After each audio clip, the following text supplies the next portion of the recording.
Age 17. A young man's age, a time when the world feels both vast and conquerable. An age of dreams, of first loves, of boundless energy. It's a time when every challenge seems surmountable and every dream feels within reach. For Terry McIntosh, it was the age he would pin on his paratrooper wings, a testament to his ambition and unwavering courage. The year was 1967. He would eventually earn jump wings in 3 countries. The silver wings were a symbol of his commitment to something larger than himself. They represented his readiness to leap into the unknown, to face whatever challenges lay ahead. The world stretched before him, a tapestry of possibilities woven with the threads of adventure. Each thread held a story, a potential path that could lead to glory or despair. The path he chose would lead him through the heart of darkness, into the unforgiving jungles of Vietnam, a place where the line between friend and foe blurred, and survival became the ultimate test. The excitement of enlistment was still fresh, the reality of war a distant echo. The ink on his enlistment papers was barely dry, the echoes of his parents' worried whispers still ringing in his ears. They had seen the news, heard the stories, and their concern was palpable. Yet here he was, standing on the precipice of manhood, ready to face whatever lay ahead. His resolve was unshakable. He was determined to prove himself, to test his mettle against the unforgiving crucible of war. Each training session was a step closer to his goal, each challenge a chance to grow stronger. He understood the gravity of the situation in Vietnam, the whispers of a conflict that seemed to spiral further into chaos with each passing day. The news reports painted a grim picture, but he was ready to face it head-on. American boys were dying. He was compelled to do whatever he could do. And so, with a heart full of apprehension and a spirit brimming with unwavering resolve, he prepared to answer his nation's call. He was ready. He was a paratrooper. The wings on his chest were more than just metal. They were a symbol of his courage and determination. He was a young, long-range patrol infantryman, a soldier with a mission, and a paratrooper ready to face the unknown. Terry applied himself with diligent perseverance. He earned 3 critical military skills and qualified as an expert rifleman. He was trained to live and fight behind enemy lines and was awarded a secret security clearance at age 18. He attended night classes to earn his high school diploma. He rose in rank quickly to Specialist E4. 1 year ago he was a rebellious teenager living on his own. His army training and discipline transformed him into a different person. He was assigned to an elite LRP company in Germany, but would soon find himself in Vietnam with the Green Beret Special Forces. Unknown to Terry, the group was looking for qualified soldiers outside their own ranks. They temporarily dropped the minimum age requirement to fill critical positions.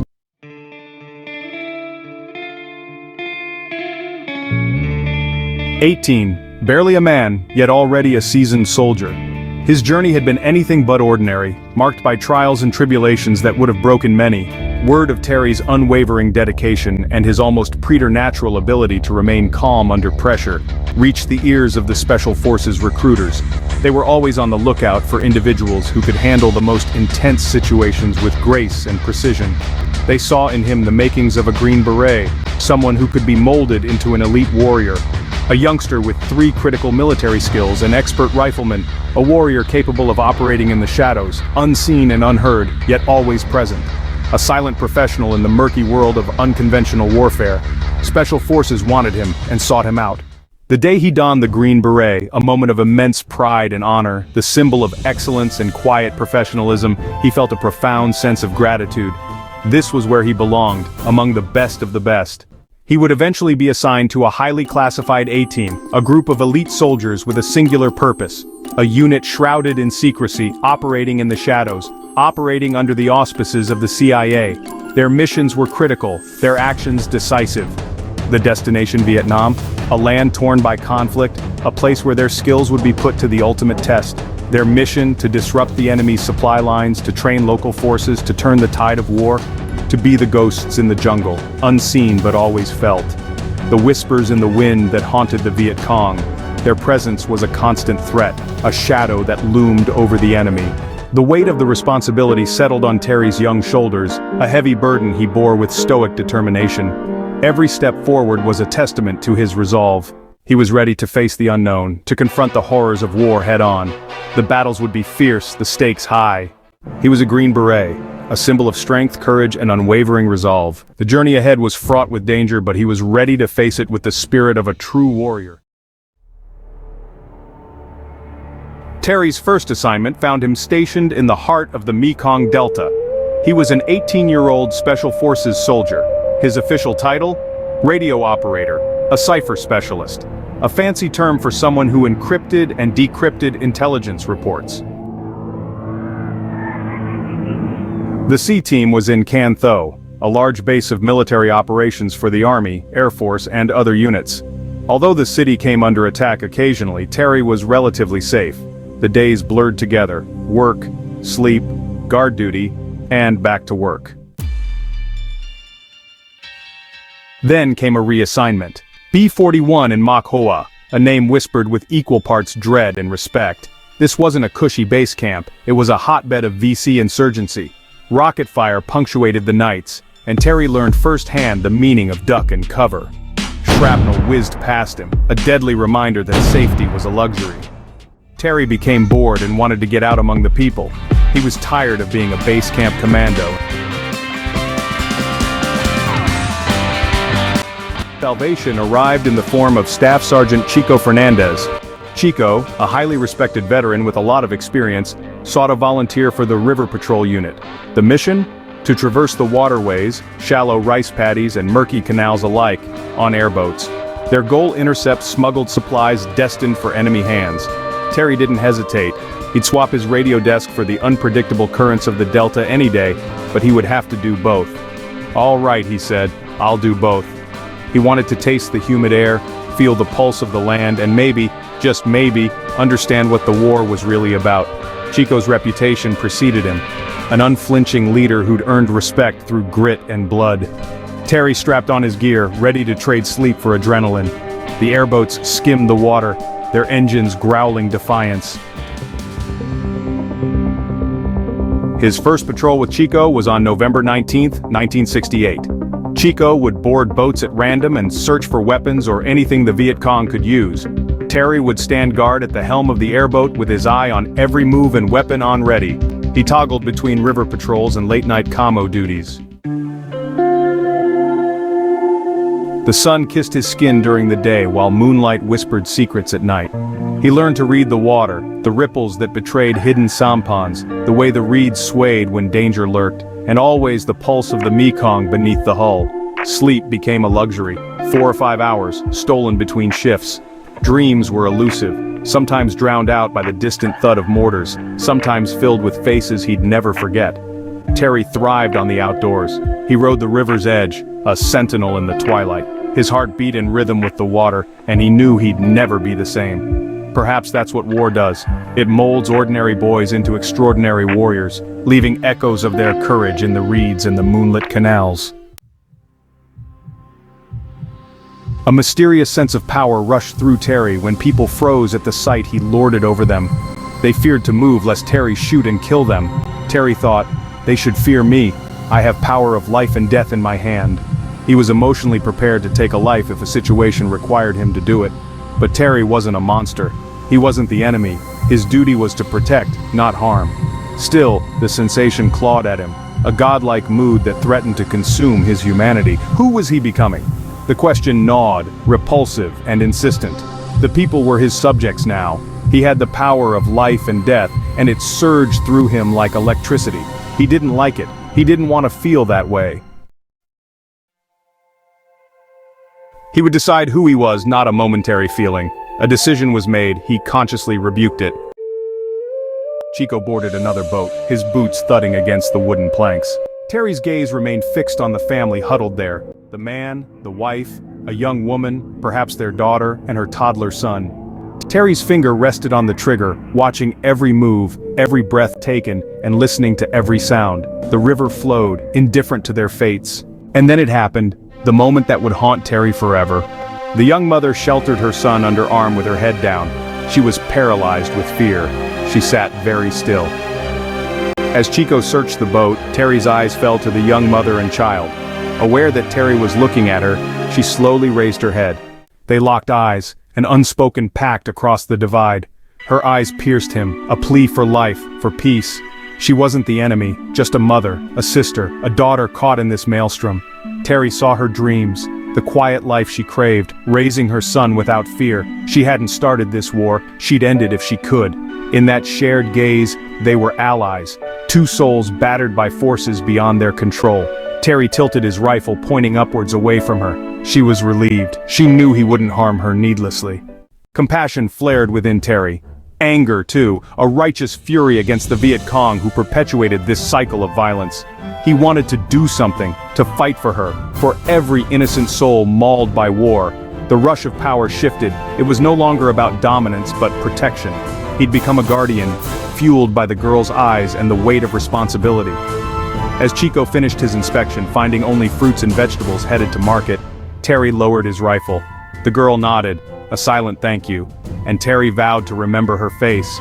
He'd fight for her, for the boy in her arms, for the countless others caught in this brutal dance. And so Terry's transformation began, a pivot from raw power to purpose. The girl's eyes would haunt him, a reminder that war blurred lines and forged unlikely connections. Perhaps in that shared gaze they'd both found a sliver of hope. Terry's story began to unfold, a symphony of danger, duty, and the relentless pull of the Mekong. A time would come when he wavered between wanting to fight and not wanting to fight. But, for now, he was ready. He was angry. He couldn't change the war, but he could do something to protect innocent people from tyranny. Given a chance, he would do that. 19-year-old Terry McIntosh carried the weight of the world on his shoulders, or at least that's how it felt in the humid jungles of Vietnam. A Green Beret, he first encountered the Viet Cong enemy in direct combat along with Lieutenant Bill Aldridge and a company of indigenous soldiers. He was serving on a B team at Mok Hoa in the Mekong Delta. It was February 4th, 1969. Enemy troops were spotted moving in his team's area of operation. The team commander, Colonel Wesley Hairline, quickly assembled an assault team. Although he had survived several rocket attacks, Terry had not personally engaged the enemy before now.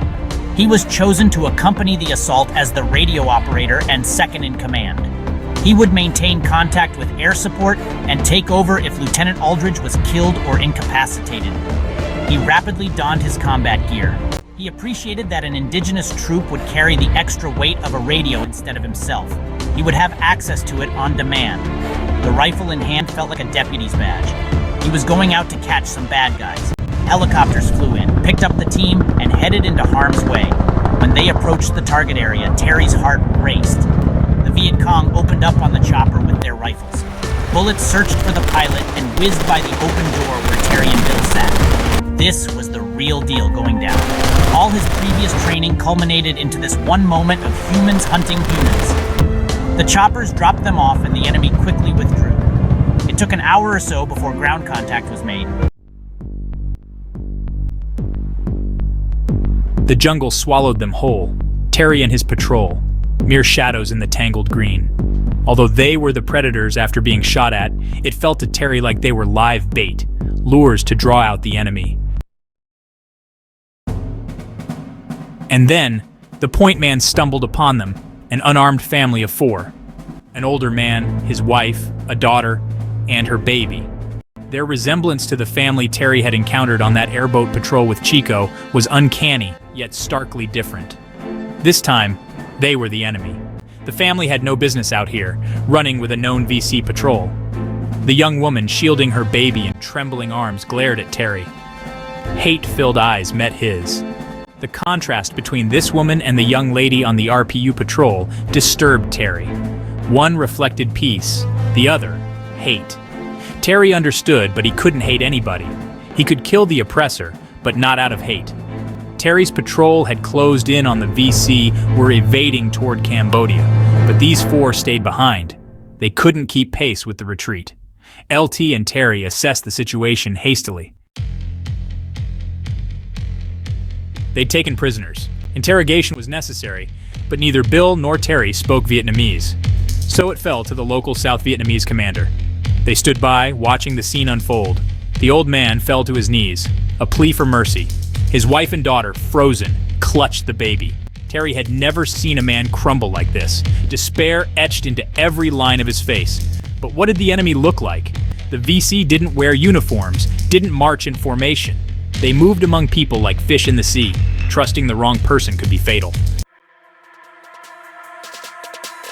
The commander grew impatient. He screamed at the old man, pulled his pistol from its holster, and pointed it at the man's head. Terry didn't need translation to understand. The threat was clear. Talk or die. Sympathy warred with duty. Terry's heartbeat escalated. Killing an armed enemy was one thing. Murdering an unarmed family? Entirely different. He glanced at LT, who shared his vexation. Neither knew what to do. Was the commander bluffing? Terry tensed. Should he dare to interfere?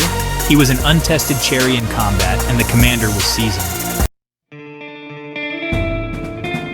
The old man begged for life, for his family's life. Terry's soul burned. Human dignity, morality. They screamed yes. Interfere. But frozen in place, he didn't know. And then, the old man started talking. The threat of execution lifted. 12 more armed Viet Cong men were evading toward Cambodia. Terry would never know what the commander would have done, but the gut-wrenching choice, the desperate bargain, would haunt him. In the heart of the jungle, Terry grappled with humanity's darkest questions. The Huey chopper descended, a mechanical beast against the jungle's green. Its blades kicked up dust, and Terry watched as the prisoners were herded toward it. Their fate now lay in the hands of interrogators at base camp. Among them, the VC baby, a child caught in the crossfire. Terry's heart clenched. He couldn't see the boy as an enemy. The innocence in those eyes defied the war's brutality. The boy wasn't a faceless enemy. He was a child, a casualty of war. The child's mother clutched him tightly, whispering words of comfort. Terry wondered what she said, what desperate promises she made. Perhaps she too saw her son as a victim. As the prisoners boarded, Terry's relief mingled with guilt. Relief that they'd be away from the immediate danger. Guilt that he'd been part of their humiliation. The chopper's blades roared to life and it lifted off, carrying them away. Terry knew it wasn't over for them. Interrogation awaited. The child's destiny, like so many others, was out of his hands. The chopper vanished into the sky, a shadow against the clouds. Terry stood there, torn between duty and compassion, knowing that war blurred lines and left scars on hearts. It was time to move on. There was an enemy to capture or kill. The team pushed through the bush and eventually caught up with the retreating element. Contact was made. The enemy retreated but left casualties behind. Terry gazed at a dead soldier and briefly pondered the entire meaning of life. It seemed precarious. One minute the man was alive, the next moment he was dead. Terry suddenly felt a great loss and sympathy for his deceased enemy. No matter the reason, killing was a nasty business. The team caught up to the retreating VC and engaged them in a second firefight. Eventually, running low on ammunition, the VC withdrew a second time and the chase was on. Each step through the dense undergrowth felt like wading through thick soup, crossing a muddy stream up to his neck in water and holding his rifle overhead. Terry could hardly believe it was really happening. It was a long, hard, and tiring day. Despite the obstacles, his team caught up to the enemy again and engaged in a third firefight. 3 firefights in one day was an eye-opening introduction to combat for a rookie's first time out. Terry called for overhead support, and Cobra gunships arrived under the command of Colonel Herline. He ordered Terry to get the troops into the tree line, but they refused to budge until the firing stopped.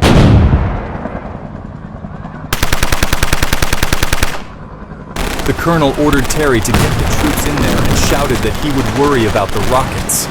Lieutenant Aldridge and Terry was forced to lead the team as overhead rockets paved the way, striking and splintering trees just in front of them. They moved with senses on high alert, firing wildly into the bush as they approached the enemy position.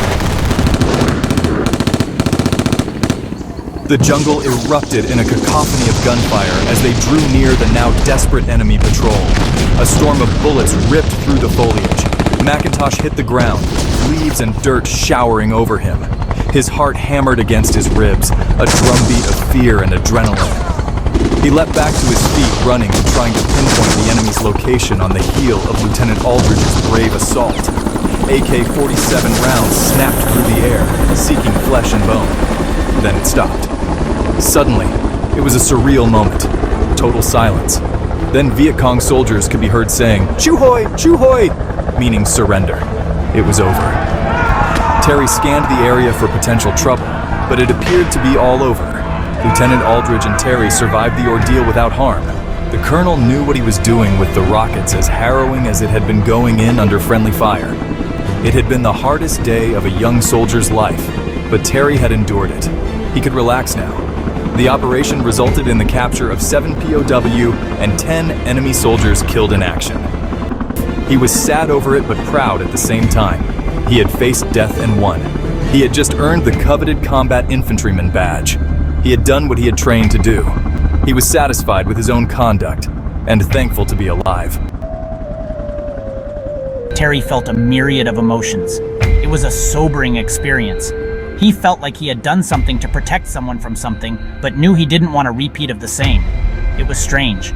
Little did he know that it was just the beginning of his combat experiences. He was commended for keeping a cool head under fire, and a few days later, he was assigned to a CIA-affiliated Operational A team located near the Cambodian border. He didn't want to go, but duty called. Special Forces CIA Liaison Sergeant Terry O'Neill and Mach Hoakamo Chief Keith Oberman explained that Terry was the only qualified soldier available to fill a critical empty spot. The A-Team's home base was a tiny camp 2.5 miles from the border. As the chopper banked, Terry could see it clearly from the air. He supposed that would be Cambodia just to the north of the landing site. The helicopter dipped low, its blades stirring the humid air and settling down on the LZ. The air was thick with the smell of diesel, sweat, and a constant undercurrent of danger. Terry McIntosh, apprehensive but presenting a confident image, stepped off the helicopter with duffel bag and rifle in hand. He felt a world away from the life he had left behind, but there was no time for second thoughts. He was warmly greeted by the team's 38-year-old First Sergeant, Nat Frelia. Nat had been briefed about Terry and was expecting his arrival. The first thing Terry saw was the team's terrifying sign. It read, Headhunters, Detachment A414, Fan Tree. Well, so be it, Terry thought. This is war after all. He was quickly accepted by his 12 new teammates despite his youth. In this unforgiving environment, competence trumped age. He learned this was no ordinary team. They hosted a top-secret CIA-sanctioned project named Gamma with the purpose of infiltrating Cambodia to spy on NVA and Viet Cong troop movement. It would also identify targets for the upcoming secret bombing of enemy positions in Cambodia in March 1969. Captain Robert Marasco was in charge of Gamma operations, but not the A-Team. A new commander, Captain Al Kittredge, arrived shortly after Terry to assume command of the team. Terry settled in as the new Camo chief, sending intel reports to Special Forces headquarters when needed. At other times, he was isolated days at a time at the team's forward observation base, which sat only a few hundred feet from the border. 1,000 enemy troops were stationed along the border. Another 50,000 were organizing just 15 miles into Cambodia. It was a lonely assignment. A radio was his single lifeline with the base camp 2 miles away. At night he could see enemy movement and hear vehicles moving around. He wondered why they just didn't overrun his tiny camp. Terry was thrust into action without delay. A routine ambush patrol led by Staff Sergeant Tommy Powell put him second in command of a 12-man team of civilian soldiers paid with American dollars. The team left the FOB at dusk. Terry packed the M60 machine gun, a weapon he had trained with and respected for its firepower. During training it was just a fun weapon. Tonight it would prove to be a lifesaver. Once the team set up and radioed their position back to Phil Johnson, their lifeline at the FOB, Terry knew this could be the last day of his life, but he couldn't let himself think about it. He had escaped harm in his first firefight the other day, but now he was keenly aware that life could be taken in a breath's moment. There was a job to do, so he dismissed the thought and checked the perimeter. A young soldier, about 15 years old, looked apprehensive. An older soldier motioned to Terry, asking permission to sit with the youngster. Terry nodded approvingly. He understood the young man's apprehension, making Terry feel like an old man at 19. He returned to his position alongside Sergeant Powell and lay prone on the ground with the machine gun in front of him. His armor-bearer lay beside him to help feed the ammo should a firefight erupt. And it did. The quiet night soon turned into a thunderous round of flying bullets. The team, without visual devices, stared into the dark toward a nearby tree line known to shelter Viet Cong. After a stretch of silence, voices were heard. The team went on high alert. It was the VC setting up their own ambush. The enemy was in front of them, covered by the thick, suffocating darkness. It was unacceptable. Powell took one soldier with him to recon the distance between their position and the tree line. Terry lay prone with his trigger finger in position. He immediately lost sight of Sergeant Powell in the brooding darkness. All he could do now was wait. Gunfire erupted in front of him. Two positions began firing at each other, but one had the crack sound of an AK-47 rifle.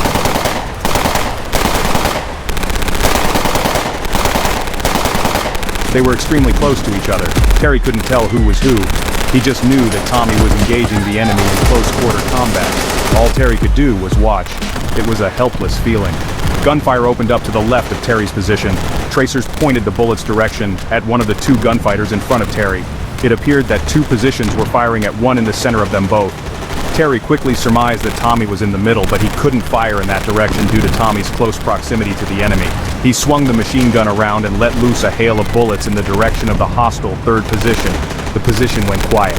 Terry turned his attention back to the front. The two shooters stopped, and there was one brief moment of stillness. The Viet Cong opened fire at Terry's position from within the tree line with a machine gun. Tracers lit up the sky, bullets parting the air with a crack, striking the few trees overlooking Terry. It was briefly mesmerizing. Terry thought, how beautiful. He was jolted back to reality when bullets struck the ground next to him. The enemy had zeroed in on him. The armor-bearer disappeared. Terry turned to look, and the entire 10-man squad was retreating to safer ground. He was alone. They weren't up to the fight. Terry turned back to his front and triggered off a series of heavy firepower into the tree line. After exchanging more rounds, the enemy position went quiet. What happened? Did Terry make a direct hit, or did they simply withdraw?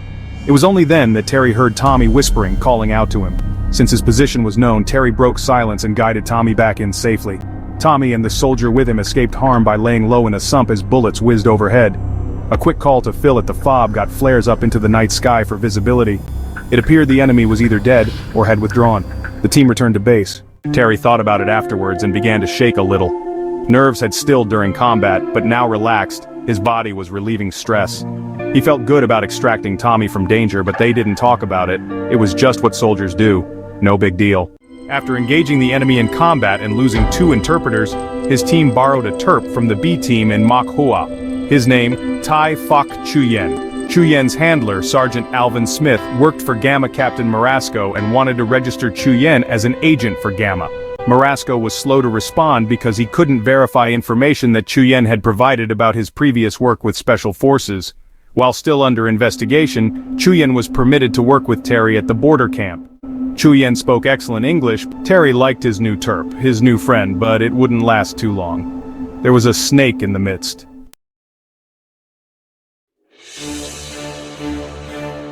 The war spilled beyond the borders of Vietnam, seeping into neighboring Cambodia like a virus. The Ho Chi Minh Trail, a lifeline for the Viet Cong, snaked through its dense jungles, a constant thorn in the side of the American war effort.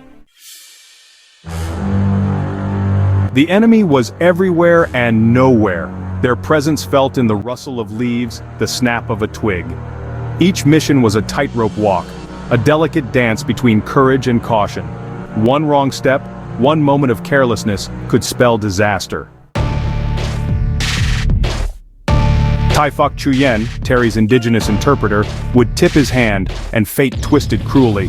Chuyen's actions during combat was the first indication that he could not be trusted. Although it was circumstantial evidence, the incident was enough to pull him off patrol. Gamma questioned him because of suspicious behavior. On one harrowing patrol, Terry's life hung in the balance during a massive firefight with the lead element of a heavy weapons platoon en route to bomb B-41 at Mak Hoa. When the enemy was spotted, Chuyen acted strange and refused Terry's order to open fire on the patrol, so Terry initiated contact.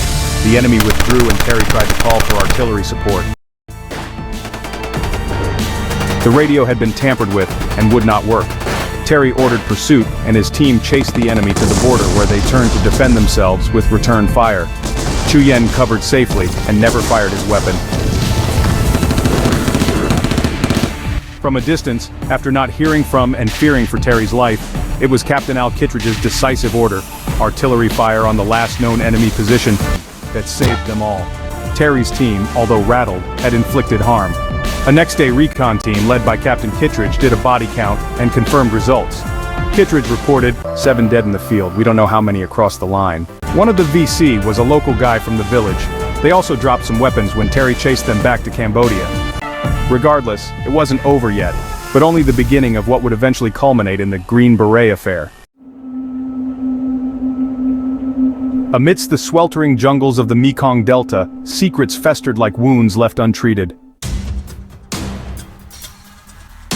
Within the clandestine folds of Project Gamma, a drama unfolded that would haunt its participants for years to come. Chuyen's handler, Sergeant Smith alias Sergeant Sands, pulled strings until Chuyen's existence was inked onto official documents registered as an agent for Special Forces. But officiality meant little in the heart of war. It was the shadows that whispered truth. Project Gamma. Captain Marasco had Terry make contact with his superiors by radio. Marasco had grown wary. He wanted Chuyen and his enigmatic handler gone, vanished from his command. The reason? A lack of paperwork, they said. But it was more, a gnawing suspicion that Chuyen's loyalty was as fragile as a spider's silk. There had also been a tampered-with radio and failure to engage the Viet Cong in battle. And so, Chuyen returned to Saigon, slipping through the city's chaos like a ghost.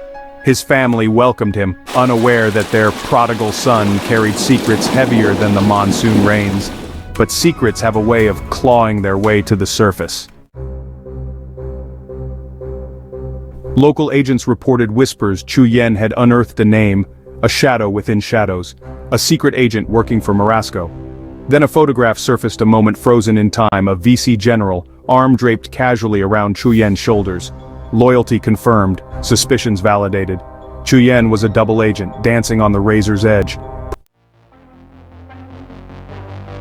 He and 2 Gamma officers sought counsel from the CIA station in Saigon. The CIA, pragmatic as ever, wanted Chuyen erased. No prison cell could contain a man who whispered secrets across multiple channels. Extreme prejudice, they said. Execute him. Leave no trace. Marasco's soul quivered, but orders were iron shackles. Plans were laid. The trap set. Chuyen, summoned back to B-41 in Mak Hoa for a new mission, walked willingly into the jaws of fate. Arrested. Interrogated. And then, in a carefully crafted plan, Marasco and 2 Gamma officers executed him. Marasco was the trigger man. Terry, another cog in this treacherous machine, sensed the tremors. He knew something seismic was underway, but the details eluded him. He assumed Chuyen would languish in a cell, a necessary casualty of war. Oblivious, he continued his duties at base camp, unaware that their tiny team would soon ignite an international scandal, one that would echo through history like a gunshot across the rice paddies. Believing that Chuyen was behind bars due to his treachery, Terry submitted a request for a normal R&R leave. A week of rest and relaxation would be enough. The war had etched lines on his soul, lines that whispered of home, of longing, of a need for respite. Terry submitted his request for R&R, the soldier's elusive oasis. But the answer? Denied. Too short on personnel, they said. Do it later, Terry.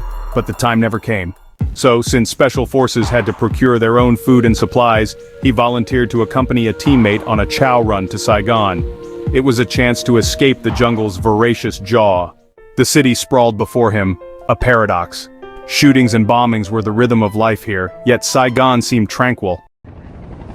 Terry and his teammate wandered, chopper rides and weary bones. Once settled into a Saigon hotel, they dropped into a bar, a dim refuge where soldiers and shadows mingled.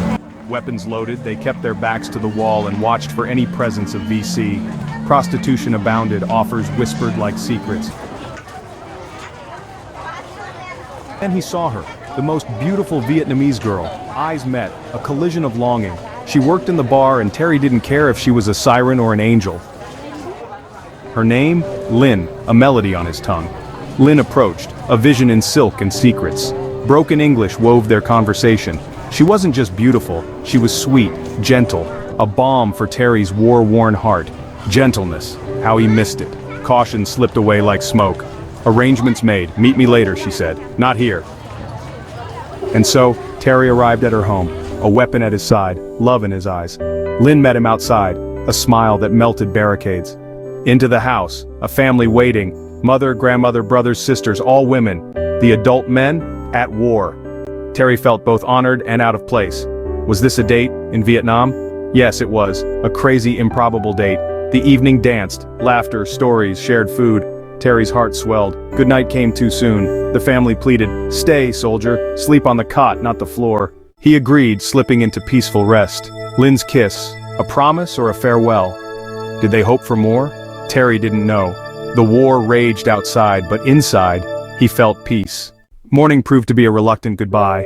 Lynn's eyes held galaxies, sadness and longing, but her smile melted Terry's heart again. She wanted him to stay, he wanted to stay, but duty tugged at his sleeve. Back to the hotel, back to the teammate. Supplies procured, they returned to the A-team. One evening of solace, it felt like stolen time, renewed, hopeful. But peace? It remained elusive. Terry's promotion to sergeant marked a significant milestone.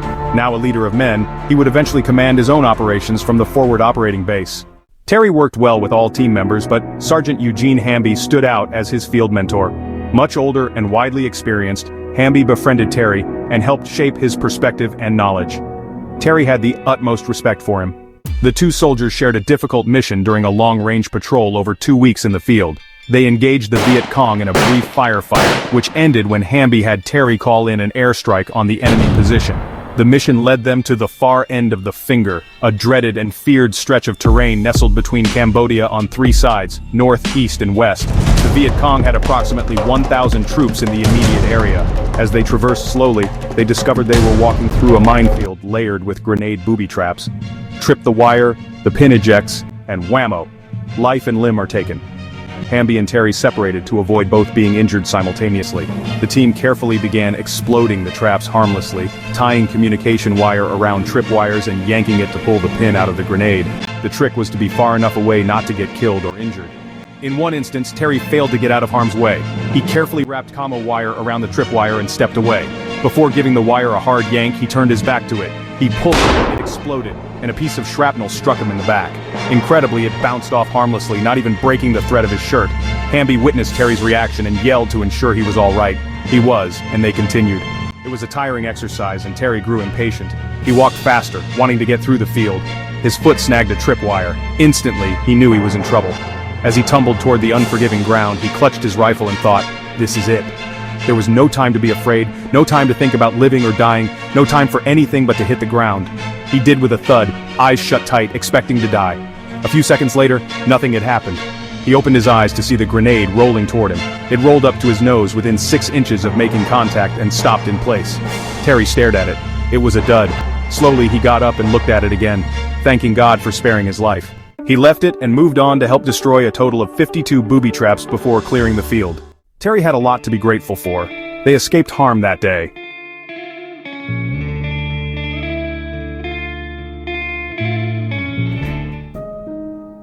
Sergeant Terry McIntosh, a teenage combat veteran, longed for Kentucky's rolling hills, where the scent of honeysuckle danced on the breeze. But the Delta held him in its grim embrace. There were more battles to fight, more shadows to chase. He was tired of the fighting, the killing, and treachery. He wondered if Kentucky remembered him. Kentucky was a long way from the Mekong Delta. Special Forces launched an offensive, a symphony of choppers and gunfire against a Viet Cong stronghold in the 7 mountain range at the foot of the Ho Chi Minh Trail. The target Viet Cong stragglers and insurgents. After the initial assault, soldiers from various teams across the country were assigned to assist in policing the mountain range. Terry's team, A414, was ordered to dispatch a few men to the Nui Koto mountain. He didn't want to go, he just wanted to go home. His mind was weighed down with all he had experienced thus far. He was homesick and wanted to go home. But the army always gets what and who it wants. The team would consist of local South Vietnamese troops led by teammate Lieutenant Robert Brucker, Intel Specialist Phil Johnson, Medical Specialist Adolf Mesa, and Terry himself. Off they went. Helicopters ferried them to the rugged Nui Koto mountain range. The U.S. military called it the $2 million hill. The locals called it Superstition Mountain. Why? Because they believed souls killed there wandered forever, a spectral dance among the rocks. But Terry knew better. The VC had turned it into a hillside village, a twisted paradise. Hospital, training quarters, homes, all hidden within the mountain's stony heart. The team was greeted and briefed. The Viet Cong smuggled supplies and troops along the Blood Road, the tale of this beast. The mission to police treacherous paths, eliminate the remnants of the enemy, and secure the mountain. Wide winding trails, narrow cliffs, single file. Terry thought, watch your step, watch your soul. Specialist Mesa and Terry struck out on their own. Bob and Phil took a different path. But from the shadows, a sniper whispered death. The round fell short, striking dirt. Terry and Mesa sought the shooter, their senses sharpened by fear, but he eluded them, a phantom in the tangled woods and thick bush. The two-man team redeployed, straying too far from safety. The mountains swallowed their sense of direction. The jungle swallowed them whole, a hungry beast with no mercy.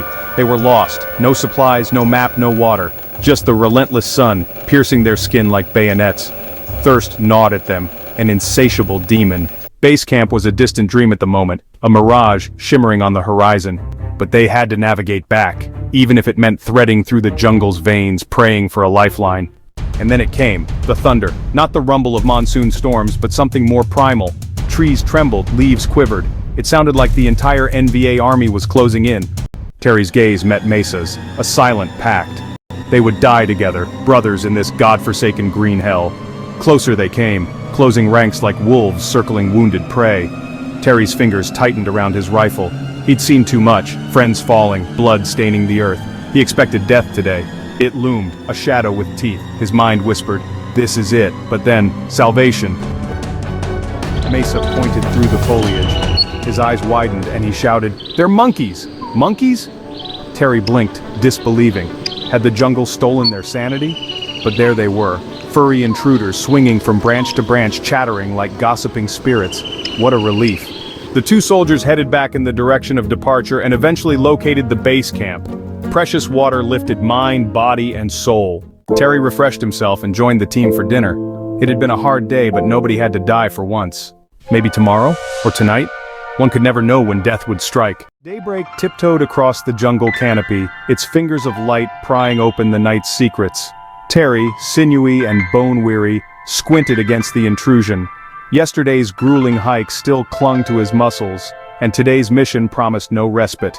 Over a period of 2 weeks, the team, silent warriors in their camouflaged armor, descended into the caverns, dark, ancient maws that swallowed men whole. Some wide enough for breath, others narrow as regret. They hunted intel, documents, weapons, anything to pierce the enemy's veil, but not without challenge. Bats erupted from the blackness, wings slicing through the air like blades, but onward they pressed, navigating the labyrinthine passages. The walls whispered secrets of lives lived and lost, of families huddled in fear. In one chamber, Terry stumbled upon a medical cache.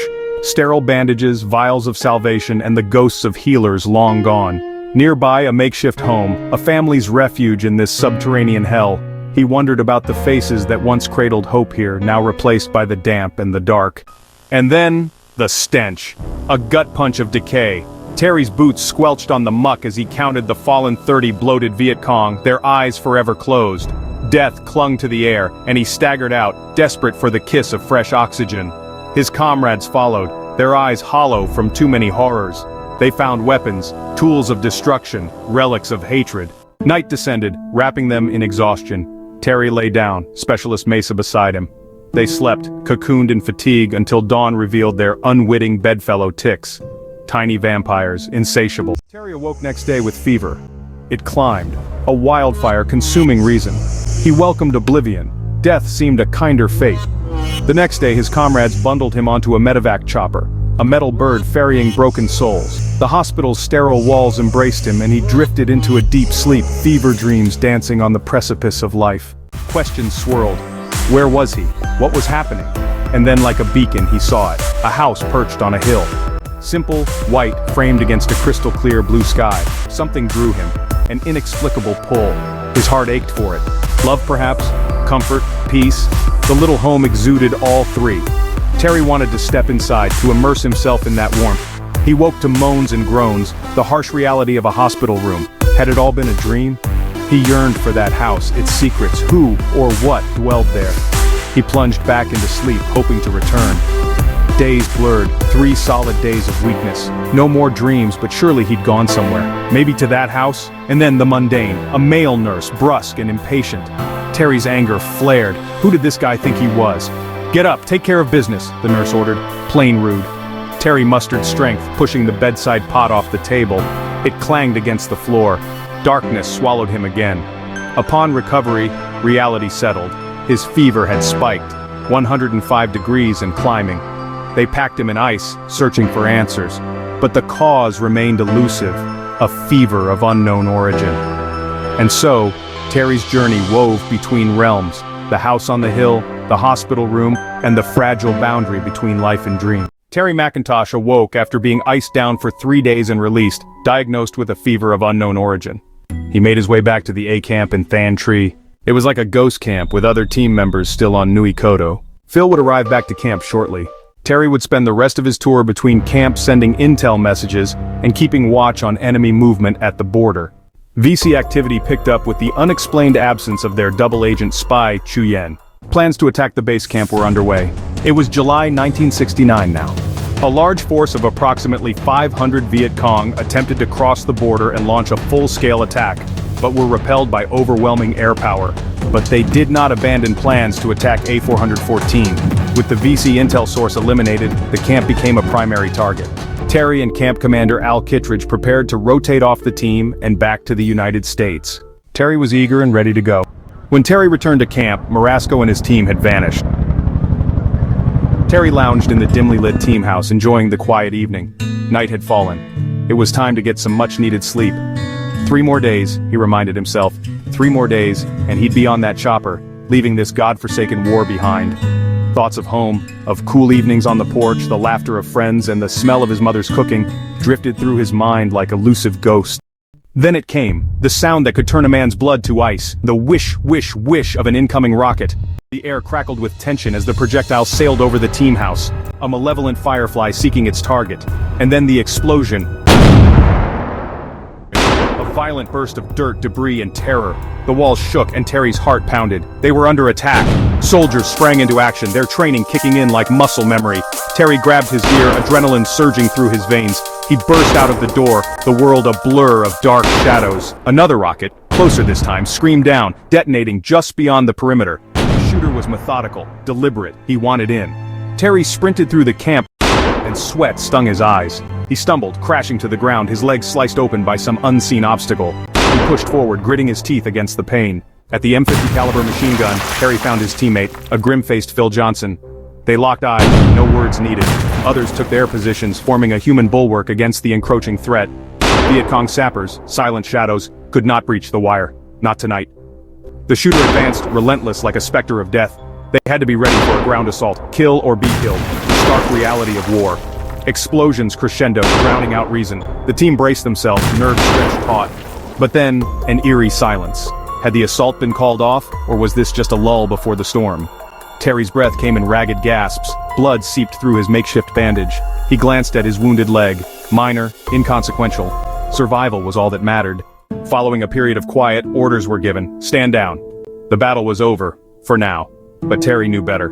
It was several hours before dawn. 3 days left. 3 days until he could taste freedom. 3 days before he could start the journey home. But as he drifted into fitful sleep, he wondered, would he ever truly leave this place behind?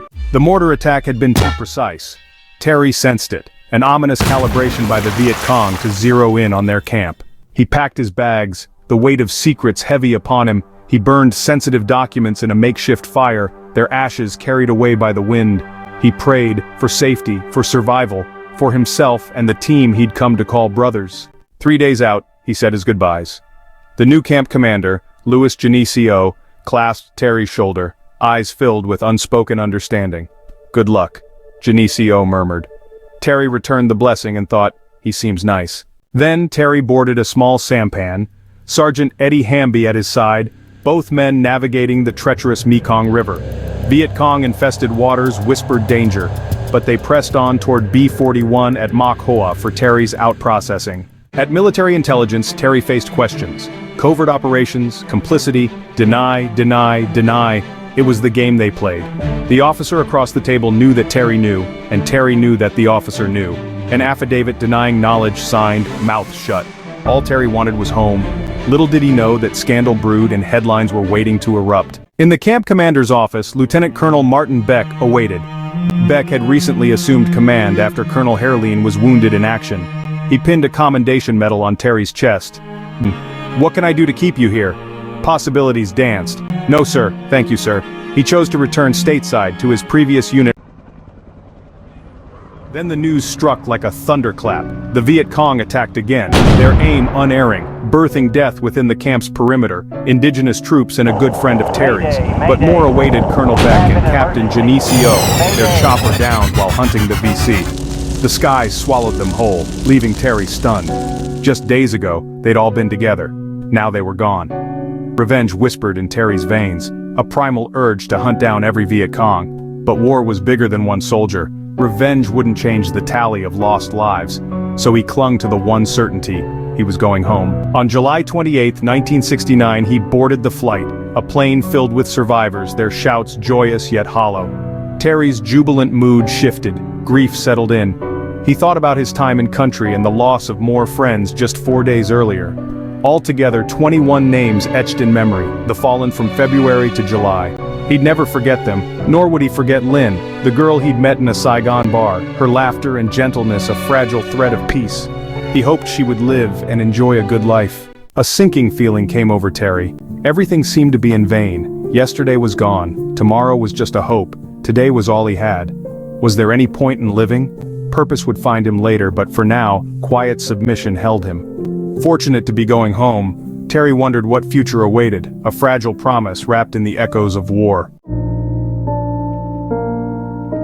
Sergeant Terry McIntosh stepped off that freedom bird, its wings still echoing the distant roar of engines. Paducah, Kentucky, his hometown, lay before him, a patchwork of memories and anticipation. Family waited eagerly, their faces etched with hope. But on that small airplane from Chicago to Paducah, no one paid him much attention. Terry sat quietly, uniform crisp, medals adorning his chest, and the iconic green beret perched atop his head, a symbol of valor and shadows. As he disembarked, one woman glanced his way and smiled, a fleeting acknowledgement that cut through the noise of anti-war demonstrations and a nation divided over Vietnam. He would always remember her warm smile.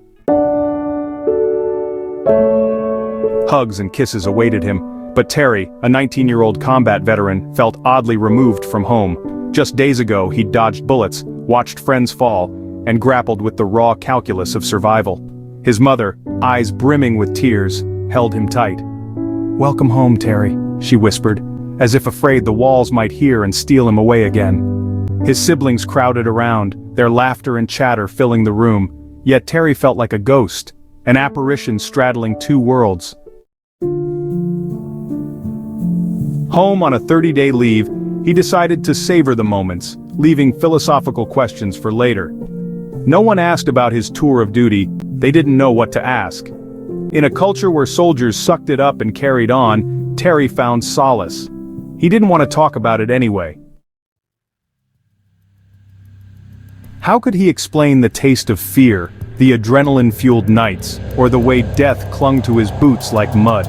His family and friends remained unaware that he was the youngest soldier in Special Forces to serve on an A-team and earn the Combat Infantryman badge. His experiences stayed locked within. Then one evening, he picked up a local newspaper. The headline screamed at him, "Green Berets charged with murder." His breath caught.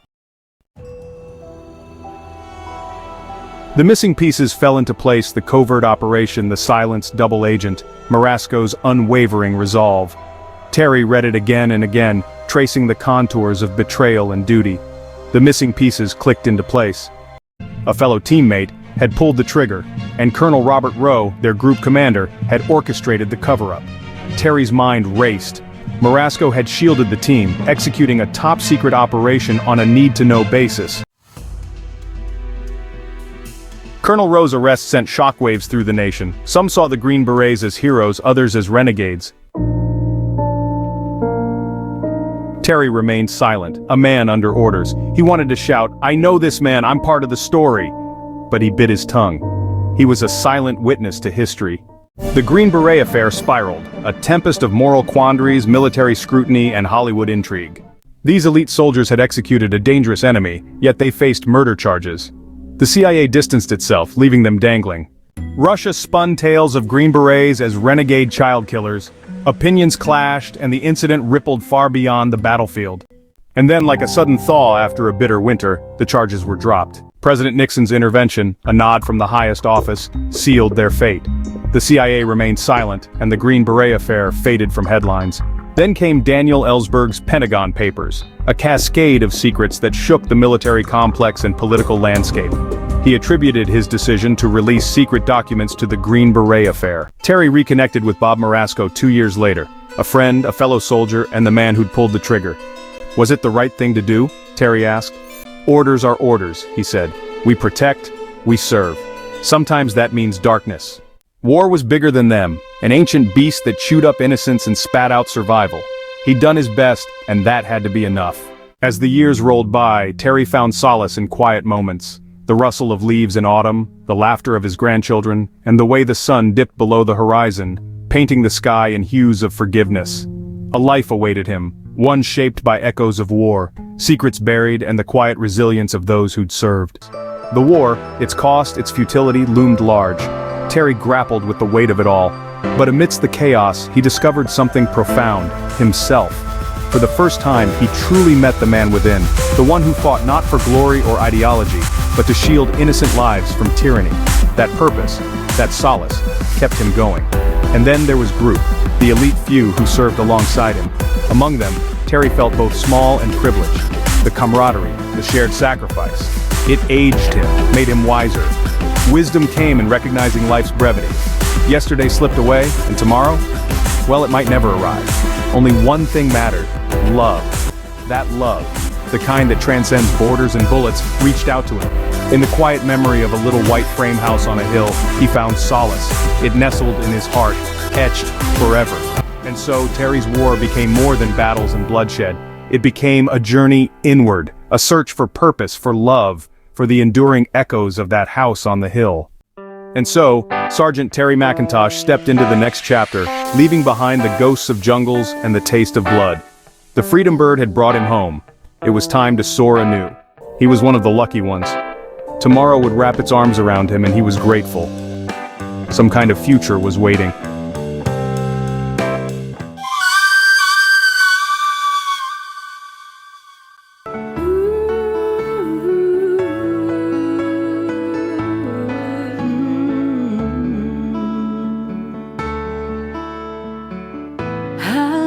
This country and what it stands for: liberty and freedom for everyone. I'm proud to be an American living in this great land, and I'm telling you right now, no matter what, no matter how, be free any way that I can, and I will live free every day that I can. I will be free.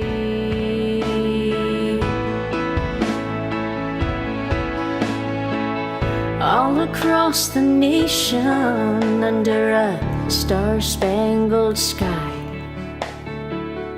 people bound for glory, singing live free or die. They're proud to be Americans living in this great land, and I am telling you right now, no matter what, no